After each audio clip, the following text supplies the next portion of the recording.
Welcome to This Story Needs to Be Heard with Lance Gunkel and Adam Steen. This Story Needs to Be Heard is a collection of stories from unsung heroes who are living a life of impact in Iowa and across the nation. This series is brought to you by Severson Strage, a financial planning firm that exists to help enrich and empower your life and the community. Severson Strage's focus is to assist clients to be good stewards of their resources to pursue their passions. Join us as we capture stories that need to be heard. Hello, thank you for joining us today for the This Story Needs to Be Heard interview series. My name is Lance Gunkel. I'm the Managing Director at Severson Strage. Joining me is my colleague Adam Steen. Adam is the Director of Business Development. And we are excited to have with us Ying Sa. Ying, welcome. Thank you for joining us. Thank you, Lance and Adam, for inviting me. Absolutely, yes. We're thrilled to have you here. Now, my guess is that if you've spent any time reading about community events, you've perhaps run across Ying's name. She is the founder and principal certified public accountant at Community CPA and Associates. A native of China, Ying is also an author, speaker, and a decorated community volunteer. Ying, I'm looking forward to hearing your story and the messages that you want to share with us today. So to begin, your life journey is a fascinating one. Could you give us and our listeners a thumbnail version of what led you to Des Moines? Des Moines is the third country I landed to be a resident. So I was born in China and an immigrant with our family to Canada. And so lived in Toronto for maybe 15 years. And then got married with Steve. And he is a well-accomplished mathematician in Canada, but after we got married and Iowa State University wanted him to join their math department. So that's how I learned Des Moines, Iowa. Came over here and, imagine from Toronto, which is very heavily populated with very international kind of look. People are very diverse in that part of city, and came to Des Moines. I for a long time, I think I was the only Asian on the planet. So voila, this is Des Moines, Iowa, and Ames, Iowa. Yeah. Way to change. Just jumped right in there. Ying, doing some research and knowing a little bit about you, we recognize that you haven't been a business owner all of your life. And in me having kind of been in business ownership and now an employee of a company, I do know that when you become a business owner, there's usually a reason for that. What would you say was the catalyst for you jumping into business ownership? Sure, and just kind of give you a little background of myself, because I grew up in a family. My father is a professor of linguistics. He speaks 9 different languages himself. Wow. And then my mom is a doctor. So I grew up in the family in China, particularly. Business is not a concept. There is no such a thing about business. Everything is owned by the communist, and you are working for the party, for the communist. So when I go to Canada, and that's probably those 15 years is the years that I am start to exploring a different concept, which is business. So I did small businesses even before Community CPA.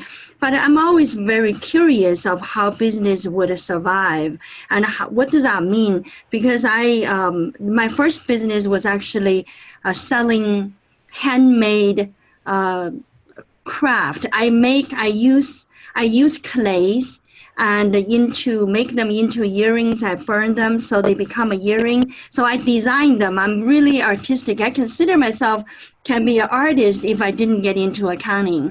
So I was selling that, but I was making $700 a month. is just enough to pay rent because the rent I pay in the mall was $700. So I went home in a month with $7 extra I made out of doing all of this work. And with so many inventories ended up in my hand, I'm just losing money. So in that path, while I'm exploring the concept of business, which is not a concept I knew when I was young, and I kind of stumbled through a learning period, even with people who come to me. So when I was doing those little craft at the mall, people will come to me, goes, Ying, and what did you study? And I will tell them, I graduated from York University, business accounting. They will be like, wow, that's a really good school. So I sort of feel like, people think I graduated from a really good school. And then they come over to me for accounting, taxes. That's how I sort of started. So I just kind of on the side start helping people around until someone comes around and goes, Ying, you cannot do that for free. Do you know how to charge people? Let me tell you, this work you did for me, you should charge me $250. Okay, so that's really how I got into business. It's not really about I had a business plan and I know I'm going to be that way. And I just sort of curious. And then I went about studying it, went about learning it. And then when I come to Des Moines, one very specific event had made me decide to do business full time because I was already a vice president of Wells Fargo for their Canadian division. So I had a really very promising future and a job with Wells Fargo. But there, not once, one event had really changed my path. So I would say my chemical agent for me to leap into business ownership is my self-curiosity and also is a community need. I did a very big case, I would say, take 4 years time. I used all my vacations that I had from Wells Fargo for 4 years, did nothing but doing this case. So I went from ombudsman's office to the state agency, and I did all kind of work to turn a case around for an Asian grocery store so that they don't have this 20 years prison sentence, probation, $39,000 fine. It was all very unfair.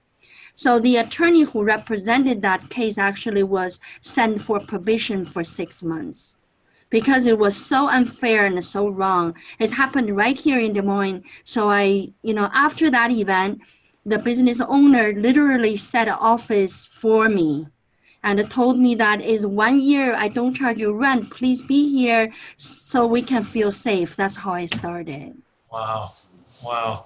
That's talk about a catalyst for jumping into business. That's amazing. And that's something that I've not heard of a story out of, it seems like necessity for you to become a business owner. Yes. It's like you had to, like you said, for the community, which I like your name. That is exactly how the name came about, Adam. Actually, you know how the CPA firm, law firms is always started with somebody's last name, yeah. Right?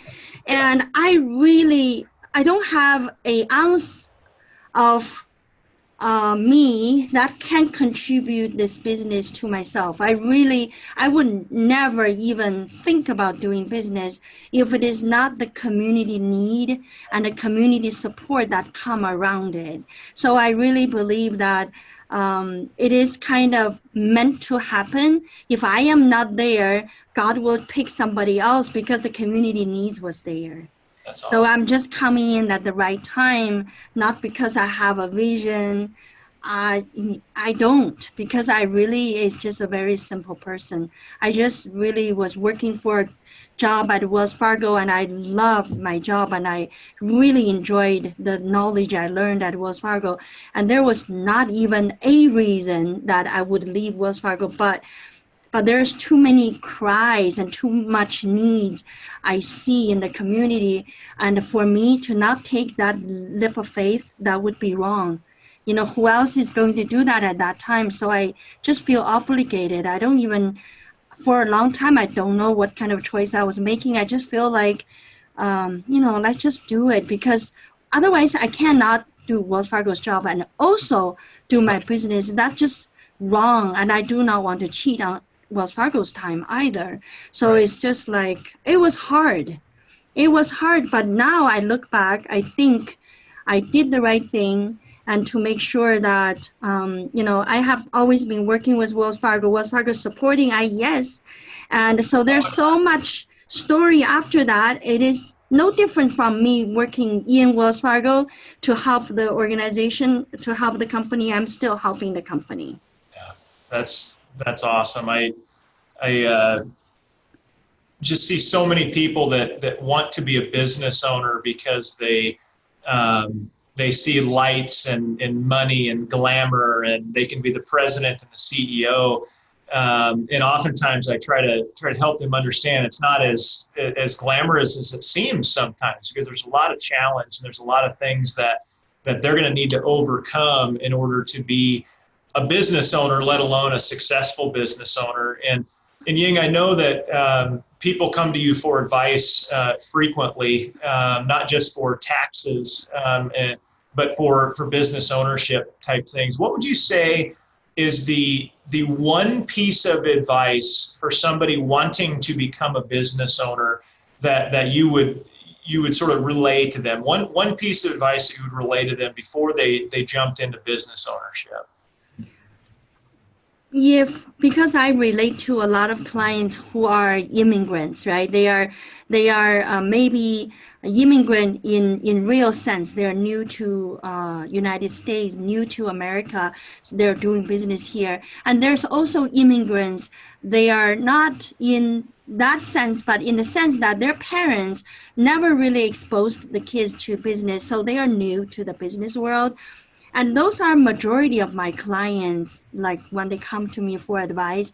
And one key things, whether I say to them right away or I alluded to that fact with time, what I always try to tell people is that when you want to start a business, you want to surround yourself with people who are capable of doing things. So, there's a lot of people are thinking, well, I can do this. I can, I don't have to hire Adam to plan my financials. I know how to do it because I know how to spend money. But what they don't know is what they don't know. Just like people who doesn't think they need a tax person to plan their taxes, what they don't know is what they don't know. So right now, CARES Act had a 13 tax incentives. And people think that is 2020, so I'm filing 2019, no big deal. I don't have to worry about it yet. So wrong, because the 2020 CARES Act goes all the way back to 2018. People who had done 18, haven't done 18 yet, can already use what's in the CARES Act now. So those are the things. I always tell people that you come to me, that is because you recognize that you need a professional help. But what we're asking you to do is to really let go of your confidence in business. I know you're good with wedges and you know how to wave them together, but when it comes to this piece of, advice or suggestion, really hear us really well, because our professional people, sometimes we're really moderate too. We don't want to handcuff them and say, hey, I'm good, you come over. It's just not in our nature. But it's so true that people don't give enough credit to the attorneys, to the financial planners, to the tax people, accounting people. But all of this is part of the puzzle that they're seeking. If they don't solve it, they cannot be successful in business. They might get lucky for one day, made a big sale, but that sale would not last or would not repeat because you didn't really have a way to retain it or to know how to retain it. So I think that's a real challenge for that group of people, because especially if they're coming outside from other country, I always tell them that language is one signal you are making yourself Americanized. But in business, there's what we call the business culture. The American business culture, it has to be learned. If you don't learn American business culture, you for sure are not going to be successful in America. But how many times you hear people saying, well, I didn't do this because I didn't understand what the government want. But not understanding it is not a excuse for not doing it. But people don't get that. And so that is, I guess, is one piece of advice I say is in America to be successful in business, not for just one day, for a long range of time, for a legacy purposes, and you need to rely on professionals and do what you're good at, but let other things fall with other people to take care of you. You have to have a team. There has to be a team. Yeah. Yeah, I couldn't agree with that anymore. Right? Yeah. We view working with a client as we're just one piece of the puzzle, one spoke, if you will, and that we need area experts in so many, insurance, estate law, taxation, and like you say, if you want to succeed, you need to draw upon the wisdom of others to help you. That's Yes. what we're all here for, is to help other people. And I think, maybe in the case of accountants, people maybe erroneously view them as historians. They look back in time as to what took place for their tax situation or what happened on their financial statements, as opposed to really utilizing your knowledge or other accountants' knowledge and helping plan for the future, that it doesn't have to be just a historical looking approach. Definitely. So I always tell people that you need a tax people because they are focused on the history for you. You come through the year, the tax people will work on the history and making sure your taxes was done right. But you work with financial planning people because that's your future piece of life. So you have your present, you need to be responsible for yourself. That's your present. But you have your past, your accountant and your tax people need to work it. You have your future, that's your financial planning. So I sometimes put the present with the legal side of things because that's always the lawyers who come into the present time. They have a problem now, so they solve it now. So it's, I find really fascinating for the three group of professionals. Most likely the business people would need this three group. One is the attorney side, the accounting tax side, and then the planning, the financial planner side. And all three are just so important. It's like the past, present, and the future is right there. Yeah. Shifting gears just a little bit, Adam and I are both avid readers, and you recently published a book. And so I'm curious if that, well, first of all, I have no idea how you found the time to write it. But I'll tell you. How has the book enhanced your ability to help others? I found myself repeating a lot of what I say with clients, and I did a rough calculation. I did more than 15,000 appointments in the last 10 years.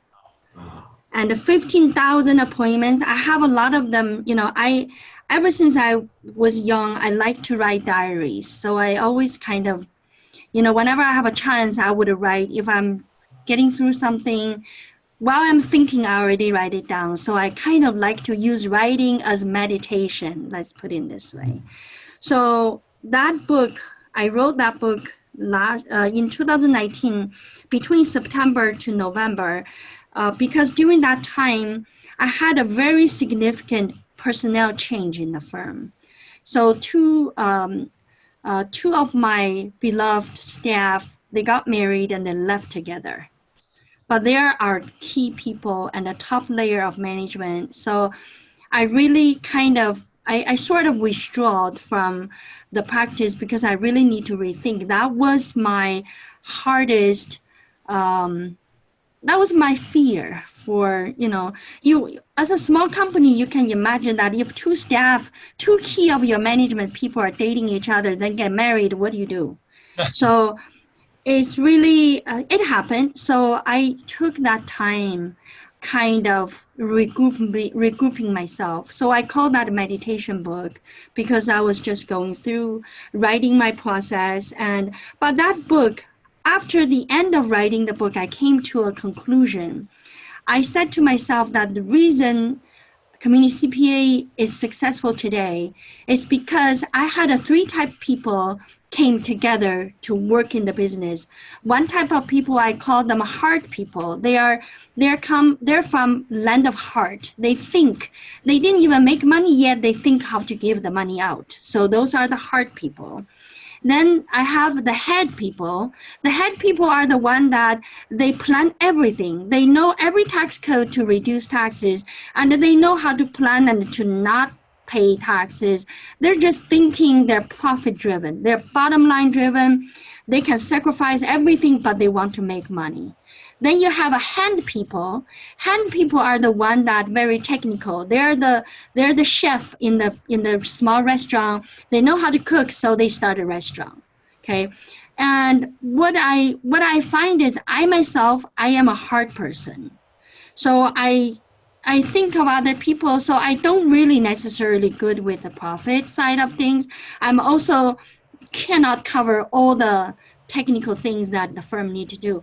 So these two people that left our firm, they are my hands. And my head is actually Steve, my husband.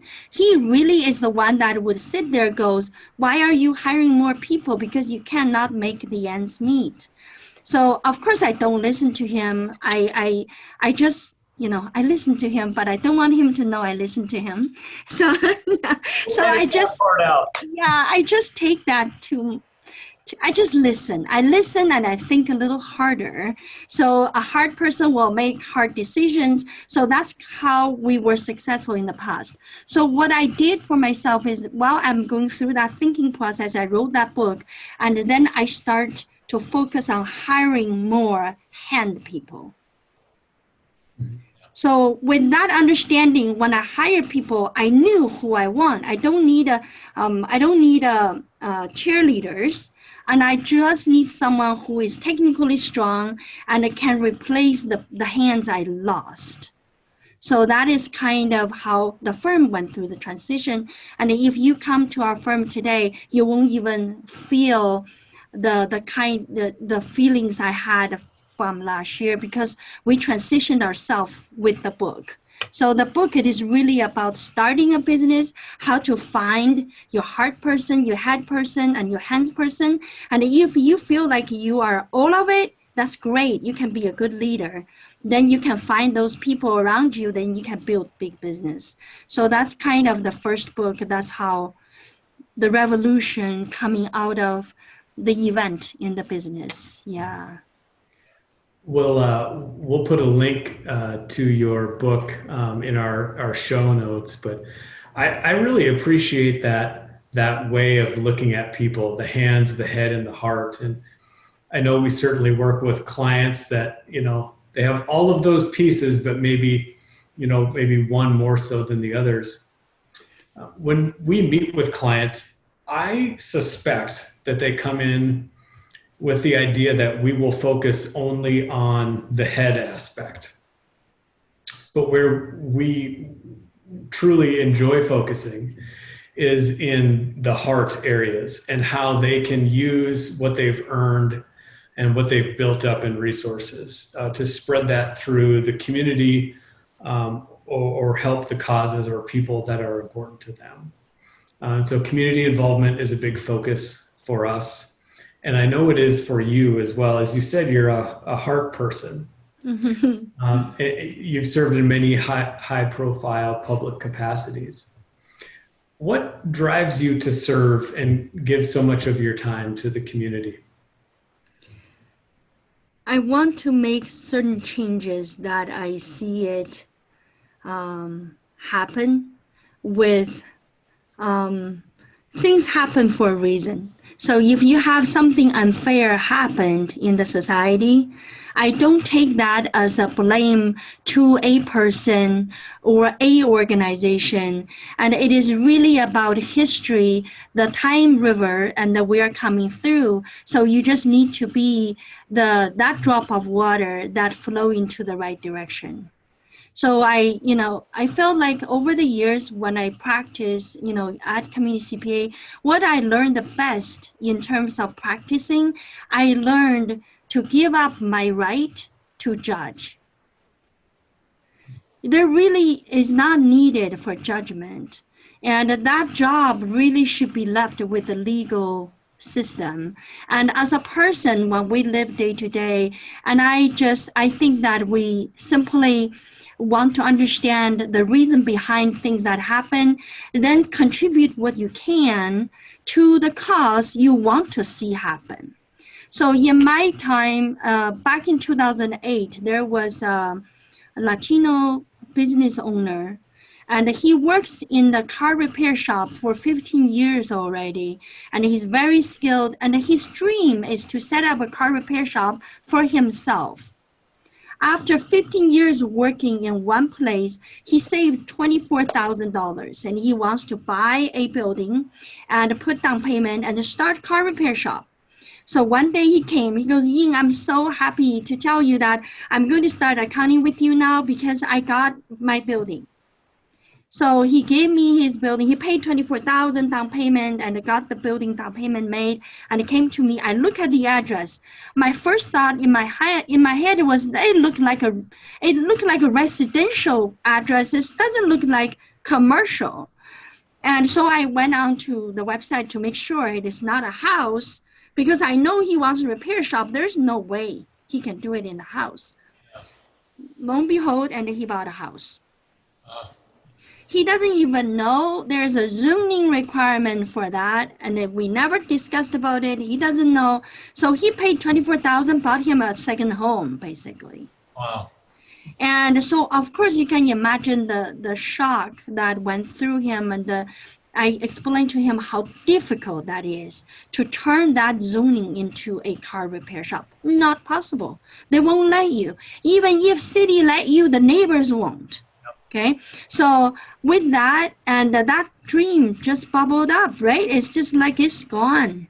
And with that, I decided to set up a nonprofit. So I am one of the funders with two other, two other gentlemen, three of us from 3 different countries. So we got together and set up IES. So IES is not really anything too glamorous. What we just want to do is to give the very basic American business knowledge to business owners who are factual or non-factual immigrants. Yeah. So that way they don't have to go through what I see happening. And I want people to have that 24,000 put into a proper property so they can start their car repair shop right away. Right. Ying, that's a great, fantastic transition into where I was going to go. And for the viewers, IES is the Immigrant Entrepreneurs Summit. And Ying, that is, from my perspective, an amazing stamp of your legacy on this community. And I've been blessed, very blessed, to have been a speaker at the Immigrant Entrepreneur Summit for, I think has it been 8 years now? Yeah, I was going to say at least 6, 7, long time. So yeah, I lost track. I started speaking there when it was at Drake, and now it's yes. back building FFA and Richmond Center. And I'll just say, it's one of my favorite events to speak at, because the people that are usually in the classroom that I'm speaking to, they're truly hungry. They have this desire to do something amazing, and they listen and they ask good questions.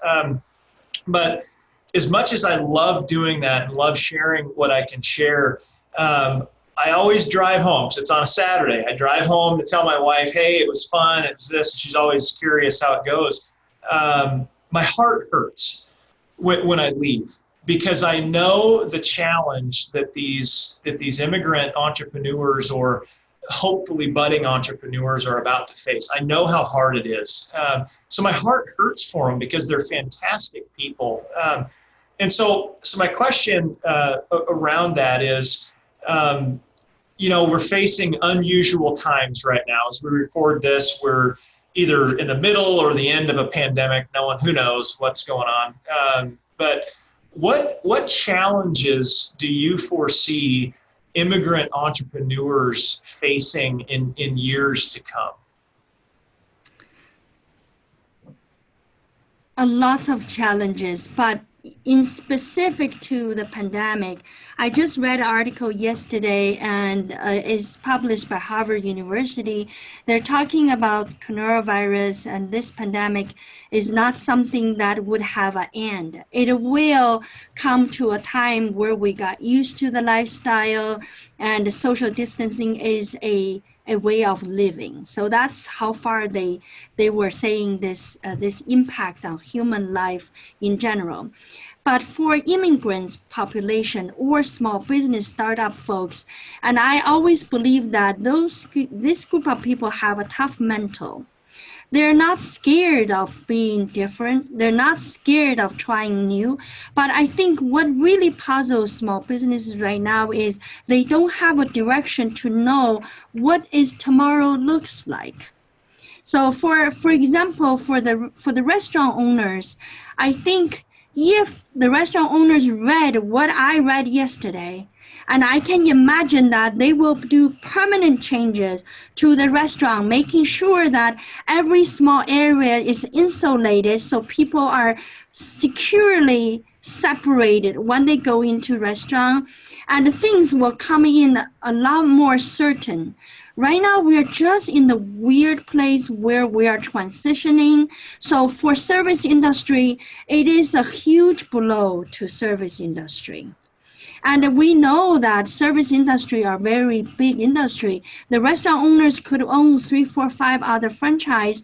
And those are huge lifestyle change, will require the business to change. So I say that to business owners out there, listen to our broadcast, and to really think of what if this pandemic is a way to go for the next 10 years.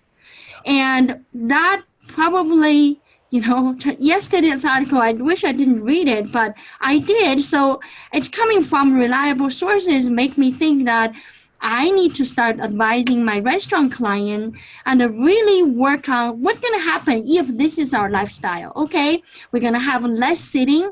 Each seating will have a good distance. We're going to maybe building them into a Disney character so they're separated. There are glass walls in between, just like what Adam is sitting there, just right there.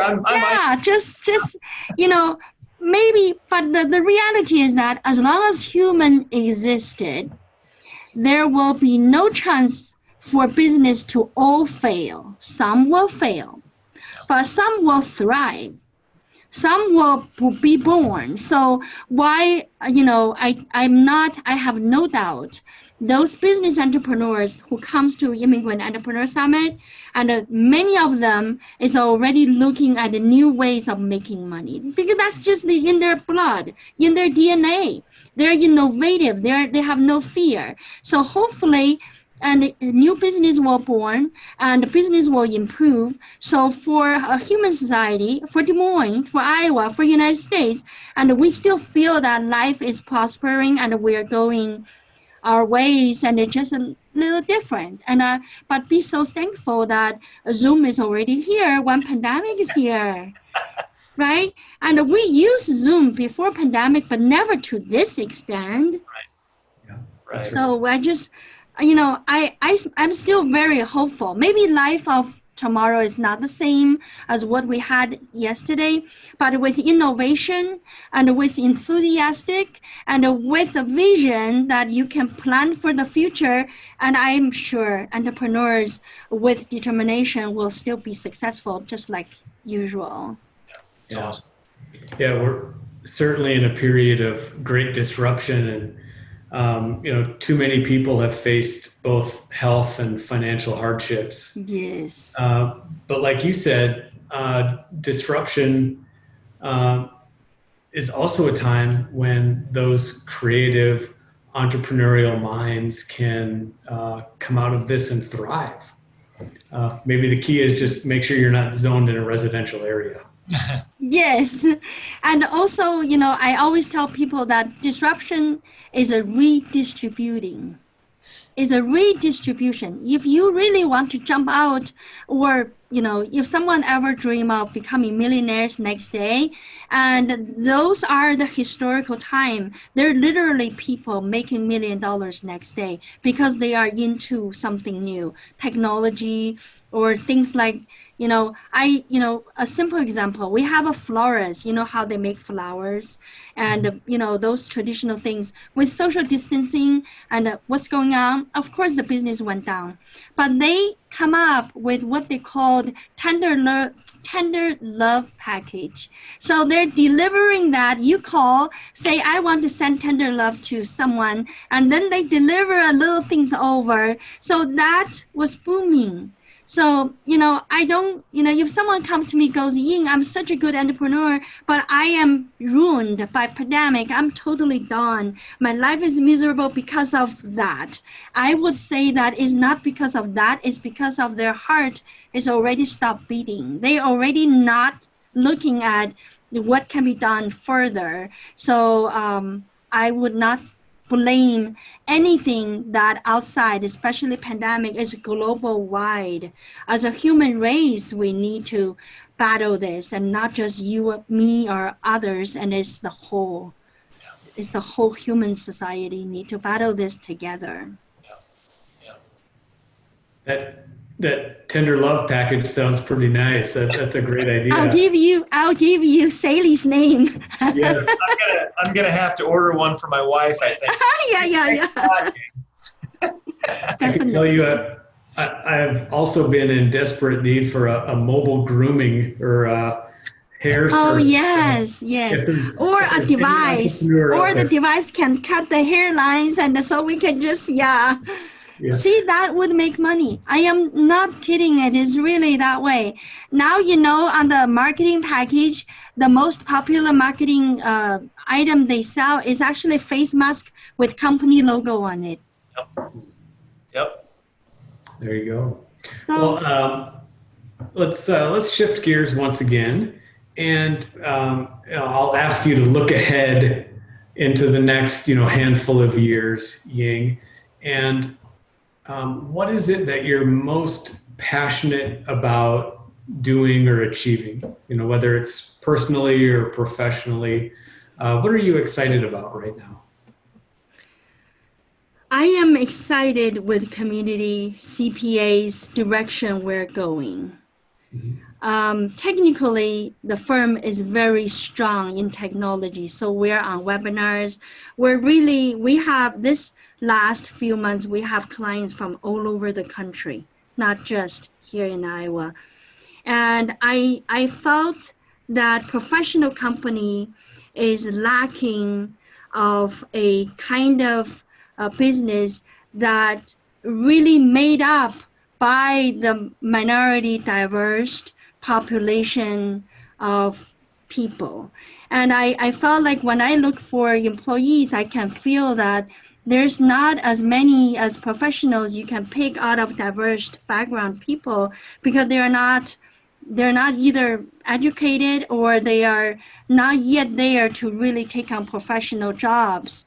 So with that, I always felt like whoever comes to my firm, even if they're leaving Community CPA in a year time because they learned something, they felt good, they just fly away. But I still consider that is a mission accomplished by me, because I educated one more minority person to become a professional.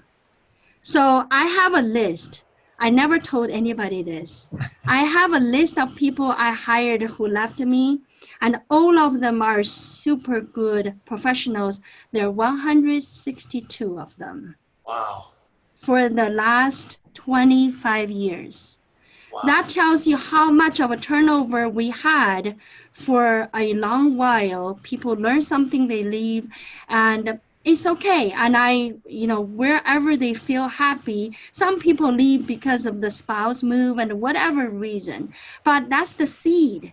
So we're planting the seed for a forest to come up. So one day in the long distance in the future, people will look at me no longer saying which restaurant do you own. They will say which professional work you have. So, how many times I've been asked which restaurant I own? Many times. I go to Hy-Vee, do shopping, and I don't have time. So when I shop for the whole week. And the cashier, at least 2 times, the cashier will be so kind, looking at my cart, knowing I bought a lot, and then will say, well, which restaurant do you operate? And so I will, I understand. I'm not offended at all. Because I really respect the restaurant owners. They work so hard. But what I am saying here is that there is, when the public comes out saying which restaurant you own, to say you bought so many things, that only tells you that we don't have enough professionals out there for people to feel that you might be a professional. So that will not change right away in a year or two. But if I continue Community CPA for next 10 years, I'll produce another 100 professionals. And can you imagine? And there will be so many professionals. Pretty soon, it will just like everybody else. And they will ask you, what do you do for a living? Instead of saying which restaurant you operate, right? So it is just, I don't expect myself to change, to change histories or do anything, but I do require myself to give as much as contribution I can do in my very limited, area, and to bring up these professional firms. When people hear Community CPA, all they can think of is a quality and ethical value and community-driven purposes. So that's why we don't call our firm anybody's last name. We call it Community CPA because we are community focused and we were born out of community needs. We're literally not going to be here. I would never dream of doing anything in my life. And I'm so traditional. My mom and dad works, my husband works, I work. So, this is not my life. It is God-given life. Let's put it that way. Awesome. I think there's a lot I and probably all of us can learn from the grace that you give other people, and the fact that you go into interactions with others assuming good intent, and not necessarily jumping down their throat or getting upset or frustrated. Yeah. Take away judgment, like I said. Take away judgment. Yeah, Mm-hmm. There's no need for that. Yeah, it's a waste of energy, actually. Yeah. Just when you live a day, if you just think of how many times you judged something. Oh, she said that wrong. This thing shouldn't be here. That door should close. And, so many should in our mental every day. That is a waste of time and energy. There is no need for that. Everything is perfect. And so you just go about that, then everything will be pretty easygoing. Yeah, there's times my husband will say that it doesn't bother you, huh? And no, why? Why would that bother me? And I don't even need to think that way, and it is what it is. Yeah. That's great. Well, I have one more question for you. I'm going to ask you to maybe leave us with an inheritance, kind of some words of wisdom to leave behind, whether it's some words of motivation or inspiration or food for thought. What message would you like to leave us with? My favorite spiritual leader, the Canadian gentleman, he actually immigrated from England to Canada. His name is Alker Trolley. And he wrote a book called The Power of Now. And that is the book I read a total of 3 times. The first 2 times, I didn't quite understand it.